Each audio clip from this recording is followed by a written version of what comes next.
للفقراء المهاجرين الذين أخرجوا من ديارهم وأموالهم يبتغون فضلا من الله ورضوانا وينصرون الله ورسوله أولئك هم الصادقون والذين تبوأوا الدار والإيمان من قبلهم يحبون من هاجر إليهم ولا يجدون في صدورهم حاجة مما أوتوا ويؤثرون على أنفسهم ولو كان بهم خصاصة ومن يوق شح نفسه فأولئك هم المفلحون۔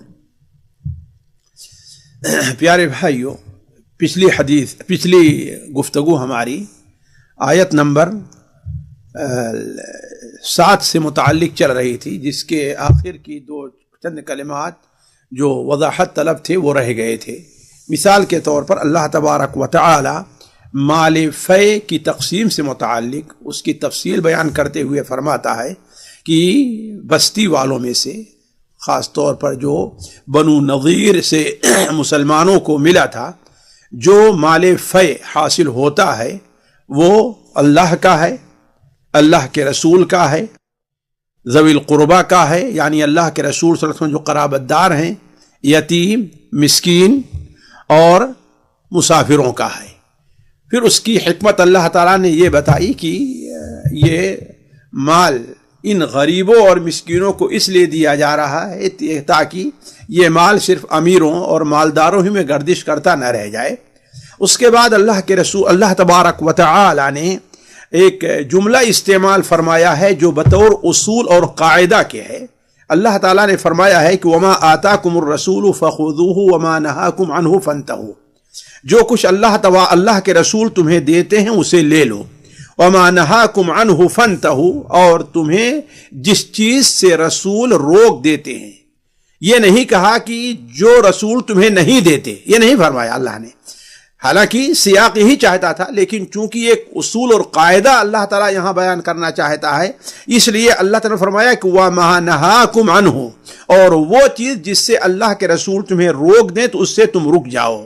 یہ آیت مال فے کے بارے میں نازل ہے کہ یہ اولاً بظاہر یہ ہے کہ چونکہ جیسا کہ پچھلی مجلس میں ہم نے کہا تھا کہ اللہ کے رسول صلی اللہ علیہ وسلم نے یہ مال سارا کا سارا مہاجرین میں تقسیم کیا ہے۔ جو مہاجر تھے، اللہ کیوں؟ اس لیے کہ مہاجر جب مدینہ منورہ آئے تھے تو ان کے پاس مکان نہیں تھے، ان کے پاس کوئی کھجور کے باغات نہیں تھے، کوئی کھیت نہیں تھے۔ خود انصار نے انہیں اپنے گھر میں بسایا ہے اور اپنے مال میں انہیں حصہ دیا ہے، بلکہ صورتحال یہاں تک پہنچی کہ اللہ کے رسول صلی اللہ علیہ وسلم نے جب مہاجرین کو انصار کے حوالے کیا اور بھائی چارگی آپ نے کرائی تو انصار نے کہا اے اللہ کے رسول صلی اللہ علیہ وسلم، یہ ہمارے باغات ہیں، یہ ہمارے کھیت ہیں، انصار ہمارے مہاجر ہمارے بھائی ہمارے ساتھ اس میں کام کریں اور ہم برابر بانٹ لیں گے۔ لیکن اللہ کے رسول صلی اللہ علیہ وسلم نے انہیں یہ فرمایا کہ دیکھو یہ وہ لوگ ہیں جنہوں نے کھیتی باڑی کا کام کبھی نہیں کیا ہے، اس لیے کہ مکہ کے اندر کھیتی نہیں تھی، اس لیے یہ کام ان سے ہونا مشکل ہے۔ تو انصار نے کہا کوئی بات نہیں ہے، ہم یہ کام کریں گے اور جو غلہ ہوگا ہم ان میں بانٹ دیں گے، اتنا ایثار کیا تھا۔ پھر ایسے موقع پر اللہ تبارک و تعالی نے اس مال کو انصار کو نہیں دیا، بلکہ یہ مال آپ صلی اللہ علیہ وسلم نے خالص مہاجرین میں تقسیم کیا تھا، خالص مہاجرین میں تقسیم فرمایا۔ صرف 2 انصار تھے، سہل ابن حنیف ہمارے خیال سے اور ابو دجانہ، ان 2 کے علاوہ کسی انصاری کو نہیں دیا، اور ان کو بھی دیا تو ان کی حاجت کے پیش نظر۔ تو اب یہ چیز ایک ایسی ہو سکتی تھی جو انصار کے دل میں کوئی خلش پیدا کر دے، تو اسی چیز کو اولاً دور کرتے ہوئے اللہ تعالیٰ نے فرمایا کہ وَمَا آتَاكُمُ الرَّسُولُ فَخُذُوهُ وَمَا نَهَاكُمْ عَنْهُ فَانْتَهُوا، رسول جو کچھ تمہیں دیتے ہیں اسے لے لو، اور جو کچھ نہیں دیتے ہیں، جس چیز سے منع کرتے ہیں اس سے تم رک جاؤ۔ تو یہ اصل مفہوم ہے آیت کا سیاق اور سباق کے لحاظ سے، لیکن چونکہ الفاظ یہ عام استعمال ہوئے ہیں، اس لیے علماء نے صحابہ کرام سے لے کر کے آج تک اس کا ایک عام مفہوم لیا ہے کہ ہر وہ چیز جس بات کا رسول تمہیں حکم دیں اسے تم قبول کر لو، اور جس چیز سے رسول تمہیں روک دے اس سے تم رک جاؤ۔ اس پر بہت سے دلائل ہیں، صرف میں ایک دلیل آپ کے سامنے پیش کرتا ہوں، اور وہ صحیح بخاری اور صحیح مسلم میں ہے۔ علقمہ بیان کرتے ہیں کہ حضرت عبداللہ ابن مسعود رضی اللہ تعالیٰ عنہ نے ایک بار مجلس کے اندر یہ بات کہی کہ اس عورت کے اوپر لعنت ہو جو گودنا گدواتی ہے یا گدنا گودتی ہے، وہ اس عورت کے اوپر لعنت ہو جو اپنے دانتوں کو یعنی باریک کر کے یعنی خوبصورت بناتی ہے، اس عورت کے اوپر لعنت ہو جو عورت اپنے بھاؤں کے بال کو نوچ کر کے پتلا کرتی ہے۔ یہ تمام چیزیں بیان فرمائی اور آخر بیان فرمایا جو اللہ تبارک و تعالیٰ کی خلقت میں تبدیلی کرتے ہیں ان کے اوپر اللہ کی لعنت ہو۔ تو بنو قیس ہے شاید ان کی ایک عورت جسے ام یعقوب جس کی کنیت تھی، اس نے حضرت عبداللہ ابن عباس مسعود رضی اللہ تعالیٰ عنہ سے کہا کہ آپ کیوں ایسی بات پر آپ لعنت بھیجتے ہیں جس بات پر لعنت جو ہے اللہ کے رسول یا اللہ کے رسول نے نہ بھیجی ہو، تو آپ اس پر لعنت کیوں بھیج رہے ہیں، یا قرآن میں جو کچھ نہیں اس پر آپ لعنت کیوں بھیج رہے ہیں؟ تو حضرت عبداللہ ابن مسعود نے کہا کہ میں اس پر لعنت کیوں نہ بھیجوں جس پر قرآن مجید یا اللہ کے رسول سے لعنت بھیج رہا ہے اور اللہ تعالیٰ لعنت بھیج رہا ہے۔ اس عورت نے کہا کہ ہم نے تو مصحف کو ایک کنارے سے لے کر کے دوسرے کنارے تک، یہ دونوں دفتی ہیں، ایک یہ اور یہ کہ بین الدفتین، دونوں کنارے تک ہم نے پڑھا ہے لیکن ہمیں یہ چیز نہیں ملی۔ کہا کہ اگر تو پڑھی ہوتی قرآن مجید کو غور سے سمجھ کر کے تو تجھے یہ بات ملتی، کیا تم نے یہ نہیں پڑھا ہے کہ وما آتاکم الرسول فخذوہ وما نہاکم عنہ فانتہوا، جس چیز کا جو چیز رسول تمہیں دے اسے قبول کر لو اور جس سے منع کریں اور تم سے رک جاؤ۔ اور اللہ کے رسول صلی اللہ علیہ وسلم کی زبانی ہم نے سنا ہے کہ آپ نے ان لوگوں پر لعنت بھیجی ہے۔ تو معلوم یہ ہوا کہ یہ آیت ایک قاعدے کی حیثیت رکھتی ہے کہ ہر وہ چیز رسول صلی اللہ علیہ وسلم جس کا حکم دے اسے قبول کر لینا ہے اور جس سے روک دے اس سے رک جانا ہے۔ یہ حکم اصل میں اللہ کے رسول کا حقیقت میں قبول نہیں کرنا بلکہ اللہ تعالیٰ کا حکم قبول کرنا ہے۔ اور یہیں سے یہ دلیل ملتی ہے کہ اللہ کے رسول صلی اللہ علیہ وسلم صرف قرآن مجید ہی لے کر کے نہیں آئے تھے بلکہ آپ صلی اللہ علیہ وسلم قرآن کے ساتھ کچھ اور چیز بھی لے آئے تھے جن کا ماننا امت کے اوپر ضروری ہے، اور وہ حدیث ہے۔ ورنہ قرآن مجید میں کہیں بھی ان لوگوں پر لعنت نہیں بھیجی گئی ہے، یہ لعنت جو ہے وہ حدیث کے اندر بھیجی گئی ہے۔ تو حضرت عبداللہ ابن مسعود رضی اللہ تعالیٰ عنہ نے اس آیت کو عام مفہوم میں لیا، اور حضرت عبداللہ ابن عباس رضی اللہ تعالیٰ عنہما سے بھی ایسا مروی ہے۔ تو کہنے کا مطلب یہ ہے کہ یہ آیت اگرچہ سیاق میں فے کے بارے میں نازل ہوئی ہے لیکن اپنے معنی کے لحاظ سے، اپنے مفہوم کے لحاظ سے اور مدلول کے لحاظ سے بھی عام ہے ہر اس چیز پر جو اللہ کے رسول صلی اللہ علیہ وسلم کی طرف سے آئے، خواہ وہ حکم کے طور پر ہو یا منع کے طور پر ہو۔ آگے اللہ تعالیٰ فرماتا ہے واتقوا اللہ ان اللہ شدید العقاب، اور اللہ تبارک و تعالیٰ سے ڈرو، یعنی اللہ کے رسول کی نافرمانی نہ کرو۔ اللہ تعالیٰ جن باتوں کا حکم دیتا ہے اسے قبول کرو، اللہ تعالیٰ جن چیزوں سے منع کرتا ہے اس سے رک جاؤ۔ اگر تم نے ایسا نہیں کیا تو یاد رکھو ان اللہ شدید العقاب، اللہ تبارک و تعالیٰ سخت عذاب والا ہے۔ اللہ تبارک و تعالیٰ کی صفت سخت عذاب کی ہے ان لوگوں کے لیے جو اللہ اور اس کے رسول کی مخالفت کرتے ہیں۔ یہیں سے ہمارے ان بہت سے بھائیوں کی ناسمجھی، نادانی اور ان کی کوتاہ فہمی کا اندازہ ہوتا ہے، جو گناہ کا کام کرتے رہیں گے اور کہیں گے اللہ غفور الرحیم ہے، جو فرائض کو چھوڑتے رہیں گے اور اللہ کہیں گے اللہ غفور الرحیم ہے۔ وہ یہ بھول جاتے ہیں کہ جہاں اللہ تعالیٰ نے اپنی صفت غفور الرحیم بیان فرمائی ہے وہیں اللہ تبارک و تعالیٰ نے اپنی صفت شدید العقاب بھی بیان کی ہے۔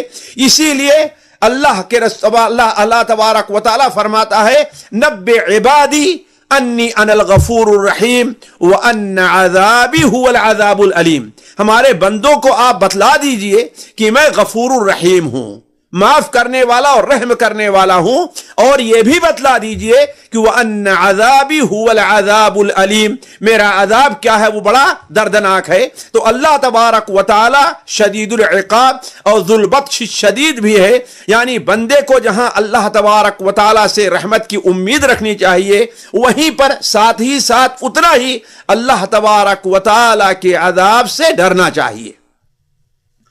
مزید فے کے مال کی وضاحت کرتے ہوئے اللہ تعالیٰ آگے فرماتا ہے لِلْفُقَرَاءِ الْمُهَاجِرِينَ الَّذِينَ أُخْرِجُوا مِنْ دِيَارِهِمْ وَأَمْوَالِهِمْ يَبْتَغُونَ فَضْلًا مِنَ اللَّهِ وَرِضْوَانًا وَيَنْصُرُونَ اللَّهَ وَرَسُولَهُ أُولَئِكَ هُمُ الصَّادِقُونَ، یعنی یہ ذوی القربہ جو ہیں، یا ذوی القربہ کے بعد جو یتیم مسکین اور یہ لوگ آ رہے ہیں، یہ وہی لوگ ہیں، ان کے اوپر یہ مال تقسیم ہوگا۔ للفقراء المہاجرین، وہ مہاجرین جو فقیر ہیں، جو فقیر ہیں۔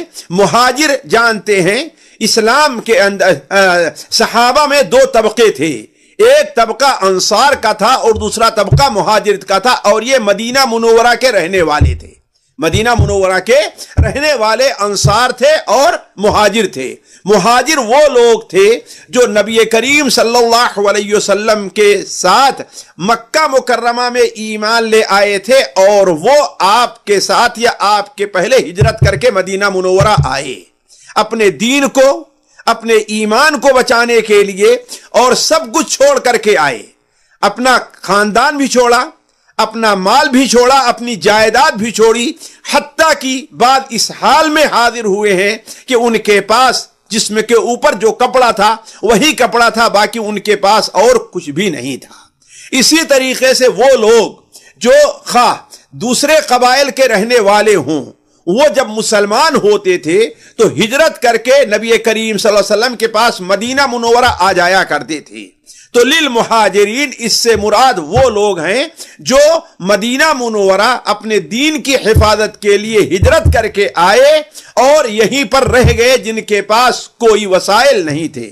تو للفقراء المہاجرین، وہ مہاجرین جو فقیر ہیں، یعنی یہ مال فے ان کے لیے ہے، یعنی ان کے یتیموں کے لیے، ان کے فقراء کے لیے، ان کے مساکین کے لیے یہ مال ہے۔ للفقراء علماء کہتے ہیں والیتامى والمساکین وابن السبیل سے یہ بدل ہے۔ تو للفقراء المہاجرین وہ کون ہیں، ان کی صفت کیا ہے؟ الذین اخرجوا من دیارہم واموالہم، پہلی صفت ان کی یہ ہے کہ یہ وہ لوگ ہیں جو اپنے شہر سے، دار کی جمع ہے، دیار کے معنی ہوتا ہے مدینہ شہر، اپنے شہر سے، وَأَمْوَالِهِمْ اور اپنے مالوں سے انہیں نکالا گیا ہے، یعنی وہ اللہ کے رسول صلی اللہ علیہ وسلم ہجرت کر کے آئے ہیں، اپنے شہر کو بھی چھوڑا ہے، اپنے خاندان کو بھی چھوڑا ہے، اور اپنے مال کو بھی چھوڑا ہے۔ دوسری صفت ان کی ہے کہ يَبْتَغُونَ فَضْلًا مِّنَ اللَّهِ وَرِضْوَانًا، وہ اس ہجرت کے ذریعے وہ اپنے شہر کو جو چھوڑا، اپنے مال کو جو چھوڑ کر کے آئے ہیں ہجرت کر کے، ان کا مقصد کیا ہے؟ يَبْتَغُونَ فَضْلًا مِّنَ اللَّهِ وَرِضْوَانًا، يَبْتَغُونَ ابتغا، يَبْتَغِي مانے چاہنا، يَبْتَغُونَ چاہتے ہیں، وہ تلاش میں ہیں، وہ ان کا مقصد کیا ہے اس کا؟ فَضْلًا مِّنَ اللَّهِ وَرِضْوَانًا، اللہ تبارک و تعالیٰ کیا فضل ہے، ورضوانہ اور اللہ کی رضا مندی۔ اللہ کے فضل سے کیا مراد ہے؟ فضل کے معنی اصل ہوتا ہے زیادتی اور اضافہ کے، کسی چیز کوئی چیز زیادہ ہو اصل سے تو وہ کیا فضل کہلاتی ہے۔ اسی لیے جو آدمی شرف میں، علم میں، عبادت میں عام لوگوں سے زیادہ ہوتا ہے وہ کیا ہے؟ صاحب فضل ہے، صاحب فضیلہ ہے۔ یا کوئی کسی کے اوپر احسان کرتا ہے تو کہتے ہیں وہ صاحب فضل ہے، اسے فضل کا ایک معنی ہمارے ہاں اردو میں احسان بھی کیا جاتا ہے۔ تو گویا وہ لوگ اللہ تبارک و تعالیٰ کا فضل تلاش کرتے ہیں، ان کی ہجرت کا مقصد اللہ تبارک و تعالیٰ کا فضل حاصل کرنا ہے۔ یہ فضل دو قسم کا ہوتا ہے، خواہ دینی ہو یا دنیاوی ہو۔ دینی فضل کیا ہے؟ اللہ تبارک و تعالیٰ سے اجر چاہتے ہیں۔ دینی فضل کیا ہے؟ اللہ تبارک و تعالیٰ سے جنت چاہتے ہیں۔ اور دنیاوی فضل کیا ہے؟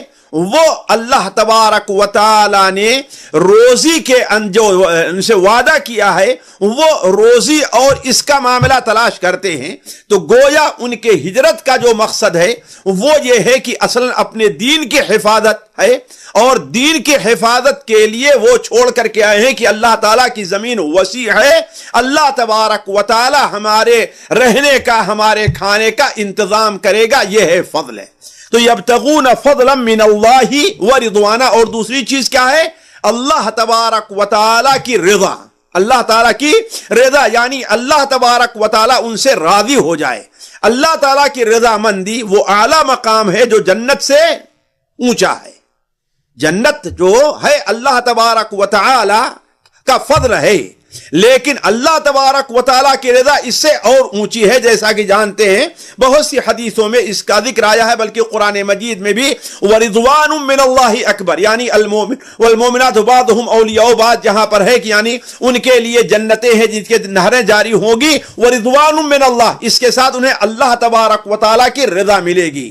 یعنی یہ جو جنت مل گئی ہے، اب اس جنت سے وہ اب اللہ ان کے اوپر ناراض ہو کر کے اس جنت سے انہیں کبھی باہر نہیں کرے گا، اللہ تعالیٰ انہیں کبھی نکالے گا نہیں، یا اپنی اس نعمت کو اللہ تعالیٰ ان سے چھینے گا نہیں۔ تو یہ ہے اللہ تبارک و تعالیٰ کی رضامندی کہ جس حال میں وہ جنت میں ہے اللہ تعالیٰ اب ان سے راضی ہے۔ تو یبتغون فضلا من اللہ ورضوانا، یہ لوگ اللہ تبارک و تعالیٰ کا فضل، اللہ تبارک و تعالیٰ کی طرف سے جنت اور اللہ تعالیٰ کی طرف سے خیر، ورضوانا اور اس کی رضا مندی چاہتے ہیں۔ اور ان کی تیسری صفت کیا ہے؟ وَيَنْصُرُونَ اللَّهَ وَرَسُولَهُ، ان کے ہجرت کا مقصد، ان کے مکہ مکرمہ چھوڑ کر کے مدینہ منورہ آنے کا مقصد کیا ہے؟ ینصرون اللہ ورسولہ، وہ اللہ اور اس کے رسول کی مدد کرتے ہیں۔ اللہ کی مدد کا معنی ہے جانتے ہیں اللہ کے دین کی مدد کرنا۔ اللہ کی مدد کا معنی ہے کہ اللہ کے دین پر جو لوگ چل رہے ہیں ان کی مدد کرنا۔ اللہ تعالیٰ کی مدد کا معنی یہ ہے کہ اللہ کے دین پر عمل کرنا، یہ اللہ تعالیٰ کی گویا مدد ہے۔ تو یہ وینصرون اللہ، وہ لوگ اللہ تبارک و تعالیٰ کی مدد کرتے ہیں، ورسولہ، اور اللہ تعالیٰ کے رسول کی مدد کرتے ہیں۔ تو گویا یہ ان کی تیسری صفت ہے۔ پہلی صفت ان کی یہ ہوئی ہے کہ وہ ہجرت کیے ہیں، دوسری صفت یہ ہے کہ ہجرت کا جو مقصد ہے ان کا وہ اللہ تبارک و تعالیٰ کی رضا اور فضل تلاش کرنا ہے، کوئی دنیا حاصل کرنا نہیں ہے۔ تیسری صفت ان کی یہ بیان کی گئی ہے کہ وہ ہجرت کا ان کا مقصد کیا ہے؟ اللہ اور اس کے رسول کی مدد کرنا ہے۔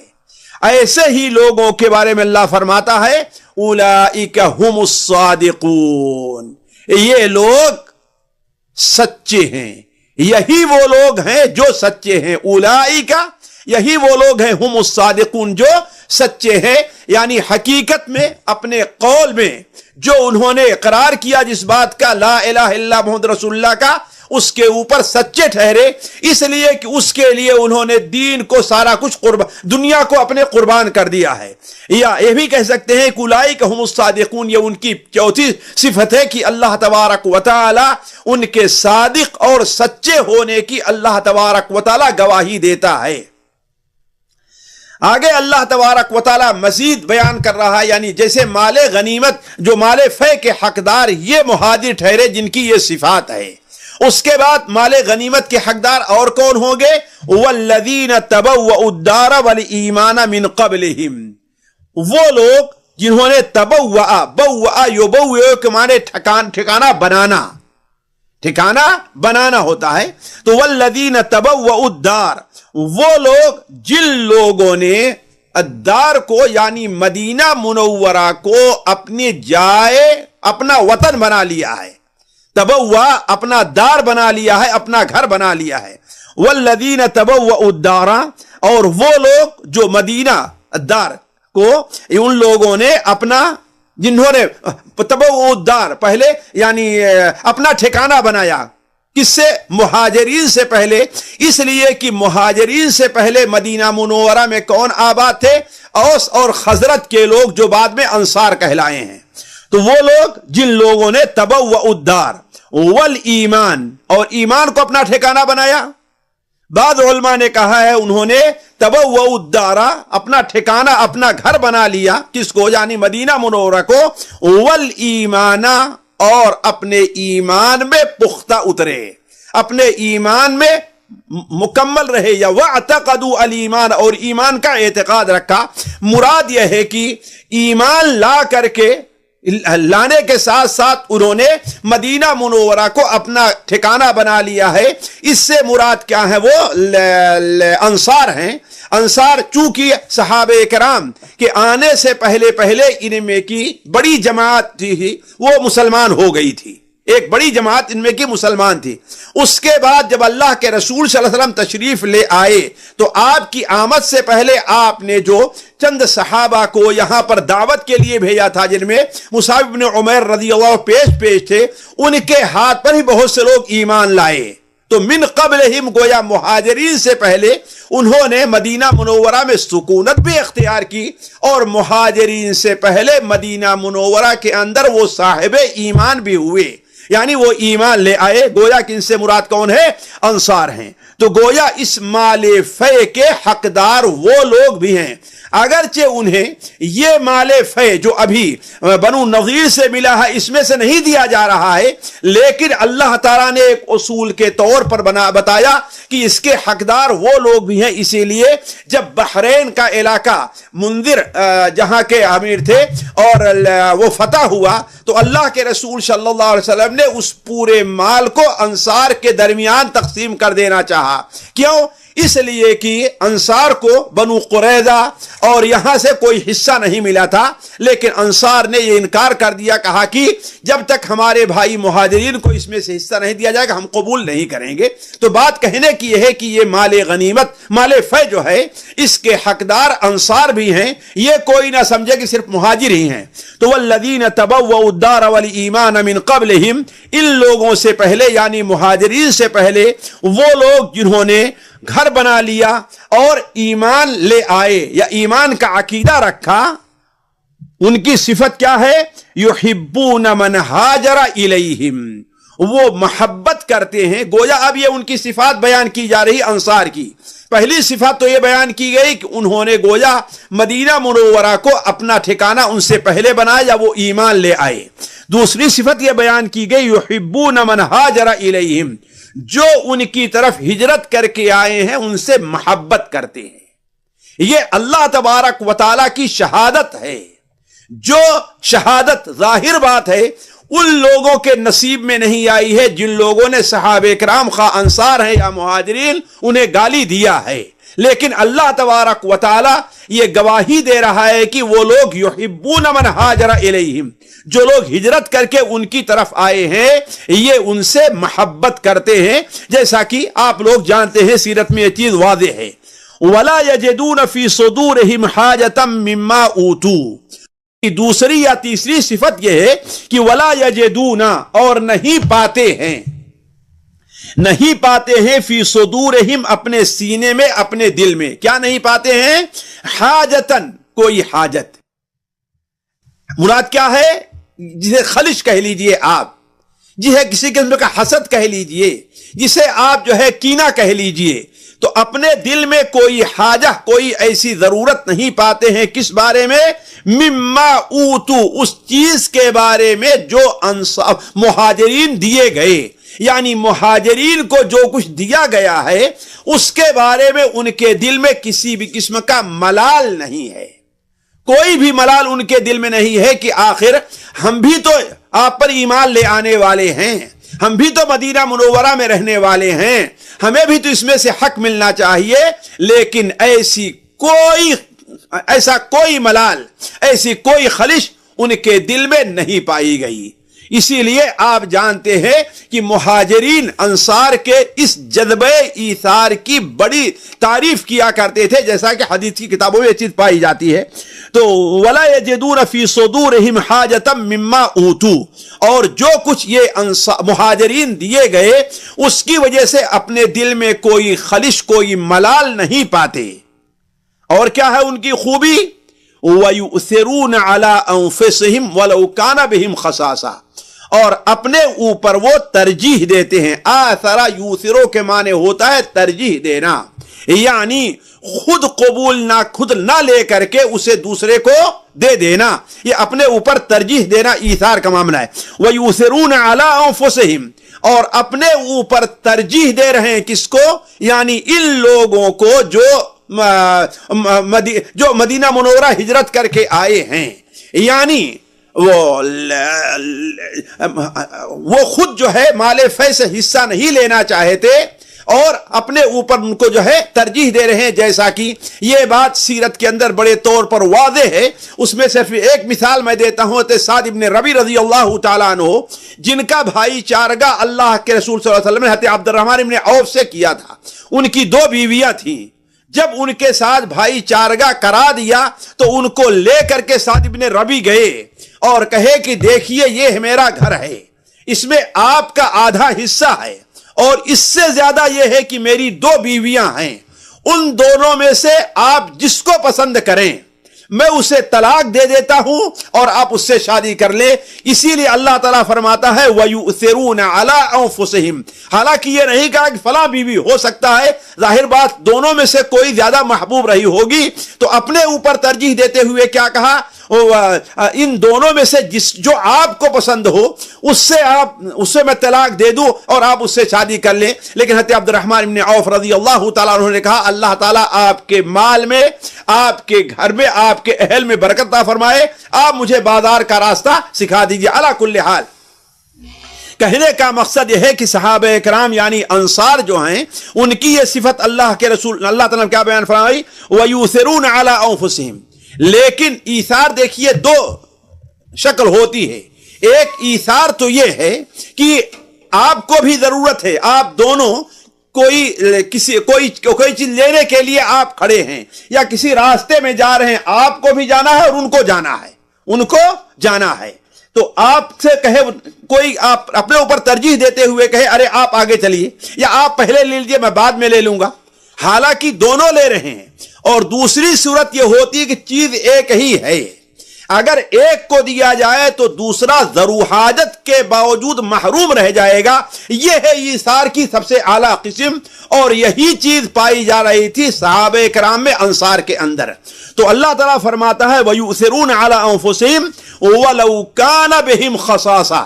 اسی لیے اس آیت کے شان نزول کے بارے میں صحیح بخاری کے اندر وہ واقعہ مروی ہے، آپ لوگوں نے بار بار اس کو سنا ہوگا کہ نبی کریم صلی اللہ علیہ وسلم کے پاس ایک شخص حاجت مند آتا ہے. وہ کہتا اے اللہ کے رسول صلی اللہ علیہ وسلم میں بھوکا ہوں، میرے کھانے کا انتظام کیجئے. نبی صلی اللہ علیہ وسلم نے اپنے تمام گھروں میں آدمی کو بھیجا کہ جا کر کے دیکھو کوئی چیز موجود ہے کہ نہیں موجود ہے.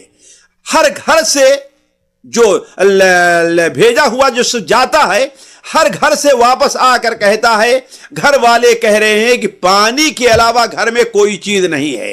تو آپ صلی اللہ علیہ وسلم نے اس موقع پر اعلان کیا کہ اللہ کے رسول کی مہمان نوازی آج کون کرے گا. تو ایک صحابی اٹھتے ہیں، کہا جاتا ہے کہ حضرت ابو طلحہ انصاری رضی اللہ تعالیٰ عنہ تھے. وہ کہتے اے اللہ کے رسول صلی اللہ علیہ وسلم میں لے کر کے جاتا ہوں. چنانچہ وہ اسے لے کر کے اپنے گھر جاتے ہیں، شام کا وقت تھا، اور اپنی بیوی سے کہتے ہیں کہ گھر میں کوئی چیز کھانے کو ہے؟ بیوی نے کہا کہ آج صرف جو ہے وہ اپنے بچوں کے لیے کھانا ہے، باقی اور کوئی چیز نہیں ہے. تو وہ انصاری صحابی کہتے ہیں ایسا کرو بہانہ کر کے بچوں کو سلا دو، کہنا کھانا تیار کر رہے ہیں، یہ کر رہے ہیں. اتنے میں ظاہر بات آج کل کی طرح نہیں ہے کہ ہاں بچے دیر تک سوتے ہیں. اس وقت تو فجر کے وقت اس سے پہلے اٹھ جایا کرتے تھے، بچے مغرب کے بعد ہی جلدی سونا شروع کر دیتے تھے. تو کہا بچوں کو اس طریقے سے سلا دو، اور ایسا کرنا کہ کھانا چونکہ ایک آدمی بھر کا ہے تو تم جب کھانا تیار کر کے مہمان کے سامنے رکھنا اور میں بھی وہاں بیٹھا رہوں گا تو چراغ کو درست کرنے کے بہانے تم اسے بجھا دینا، اور جب اندھیرا ہو جائے گا تو ہم اس کے سامنے ظاہر یہ کریں کہ ہم بھی کھا رہے ہیں اور وہ بھی کھاتا رہے گا. اس طریقے سے اللہ کے رسول صلی اللہ علیہ وسلم کا مہمان پیٹ بھر کر کے کھا لے گا، اور ہم لوگ اللہ کے رسول کے مہمان کو اپنے اوپر ترجیح دیتے ہوئے خالی پیٹ سو جائیں گے. یہ واقعہ صحیح بخاری میں ہے. تو رات کے اندر جب انہوں نے ایسا کیا، بچے سو گئے اور میاں بیوی آپس میں جو مشورہ کیے تھے، جس طریقے سے چراغ کو گل کر دینے کا چراغ گل ہوا، اور یہ ظاہر کرتے رہے کہ وہ بھی کھا رہے ہیں، اور مہمان نے پیٹ بھر کے کھانا کھا لیا۔ تو صبح کو جو آپ صلی اللہ علیہ وسلم کی مجلس میں حاضر ہوتے ہیں تو اللہ کے رسول صلی اللہ علیہ وسلم نے فرمایا کہ اللہ تعالیٰ نے عجبت لصنیعکما، عجب اللہ لصنیعکما، اللہ تبارک و تعالیٰ کو تمہارا یہ کارنامہ بڑا پسند آیا ہے۔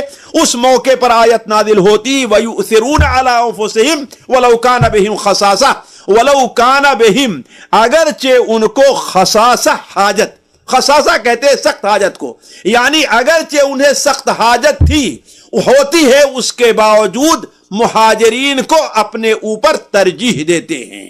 یہ ان کی ایک صفت بیان کی گئی ہے۔ اس کے بعد اللہ تعالیٰ ارشاد فرماتا ہے وَمَن يُوقَ شُحَّ نَفْسِهِ فَأُولَٰئِكَ هُمُ الْمُفْلِحُونَ، اور جو شخص یوقا بچا لیا گیا، وَمَن يُوقَ اور جو بچا لیا گیا، شُحَّ نَفْسِهِ اپنے نفس کی بخالت سے۔ اصل میں دیکھیے عربی میں دو لفظ ہے، ایک بخل ہے اور ایک شح ہے۔ شح کہتے ہیں اصل میں حد درجے کی بخالت کو، یعنی انسان کے جیب سے کچھ نکلنا چاہے ہی نہ،